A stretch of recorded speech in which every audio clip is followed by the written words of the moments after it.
नमस्कार दोस्तों आज हम आपके साथ श्रीमद् भगवत गीता के 11वें अध्याय के श्लोक नंबर 41, श्लोक नंबर 42, श्लोक नंबर 43, श्लोक नंबर 44 और श्लोक नंबर 45 पर ज्ञान की आध्यात्मिक वार्ता करेंगे।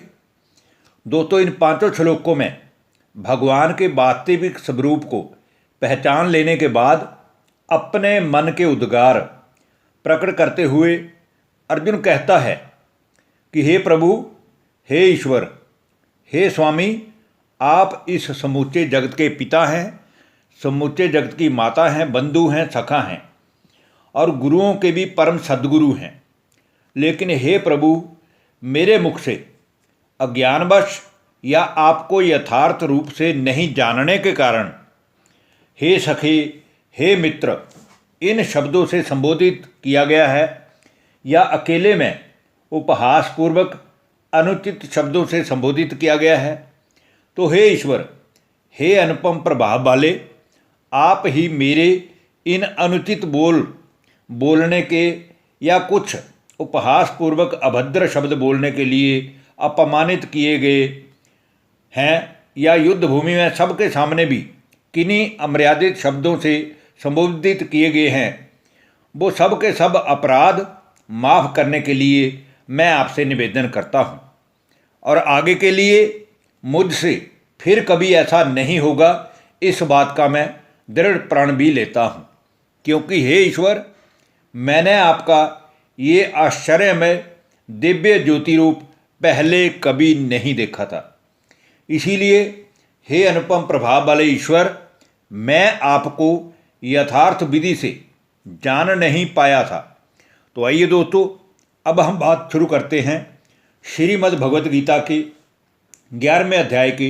श्लोक नंबर 41 और 42 की, जिसमें अर्जुन कहता है, सखेति मत्वा प्रसभम यदुक्तम, हे कृष्ण, हे यादव, हे सखेति अजानता महिमानम तवेदम मया प्रमादात प्रणयेन वापि यच्चा बहा सार्थम सत्कृतो असि विहार शय्यासन भोजनेषु एको अथवा पयत्युत तत्समक्षम तत्क्षयामे त्वामहम प्रमेयम। अर्जुन कहता है कि हे ईश्वर, हे सद्गुरु, आपके इस दिव्य प्रभाव को नहीं जानने के कारण ही मेरे मुख से आप मेरे सखा हैं या आप मेरे दोस्त हैं, मित्र हैं, ऐसे शब्द प्रेम से या उपहास पूर्व के भी बोले गए हैं।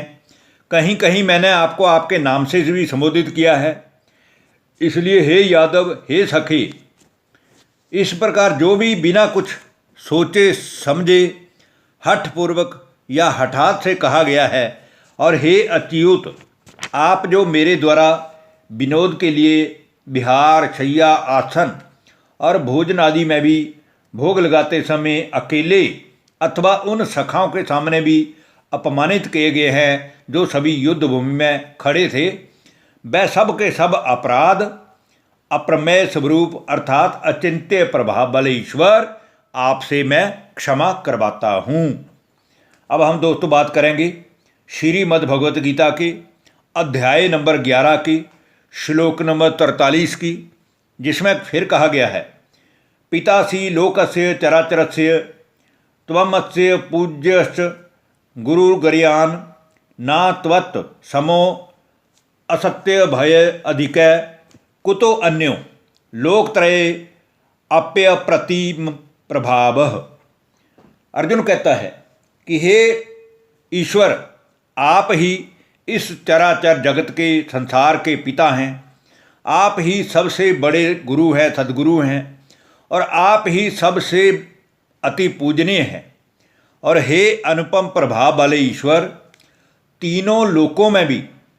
आपके समान कोई नहीं है, फिर दूसरा तो कभी कोई हो ही नहीं सकता, या फिर आपसे अधिक हो ये कैसे हो सकता है, ये भी नहीं हो सकता है।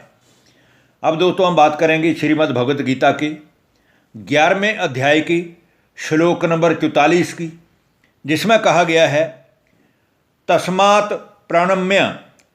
प्रणिधाय कायम प्रसाद्य त्वामह मीशमयम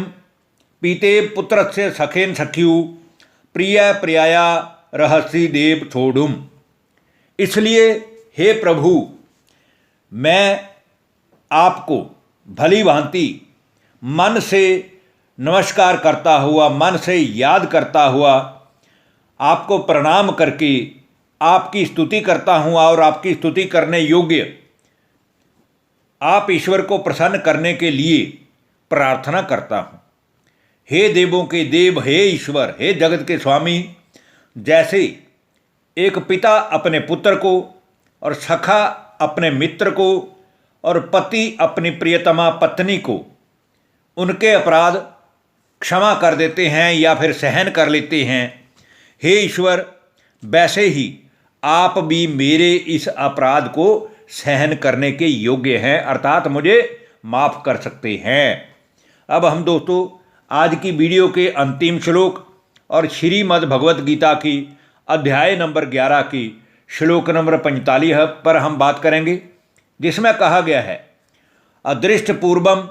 हर्षितो अस्मि दृष्ट्वा भयेन च प्रव्यथितं मनो में तदेव में दर्शय देवरूपम प्रसीद देवेश जगन्निवास। अर्जुन कहता है कि हे ईश्वर, मैं पहले कभी नहीं देखेगी आपके इस दिव्य ज्योति स्वरूप को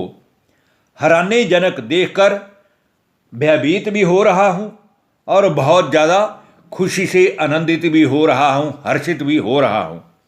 और मेरा मन भय से अति व्याकुल भी हो रहा है। इसलिए हे ईश्वर, आप अपने उस दिव्य सगुण रूप में ही दोबारा से मुझे अपना वो दिव्य स्वरूप दिखलाइए, जिसे देखकर मैं शांति को प्राप्त हो जाऊं। हे देवेश, हे जगन्निवास, हे ईश्वर, आप प्रसन्न होइए। धन्यवाद। नमस्कार दोस्तों।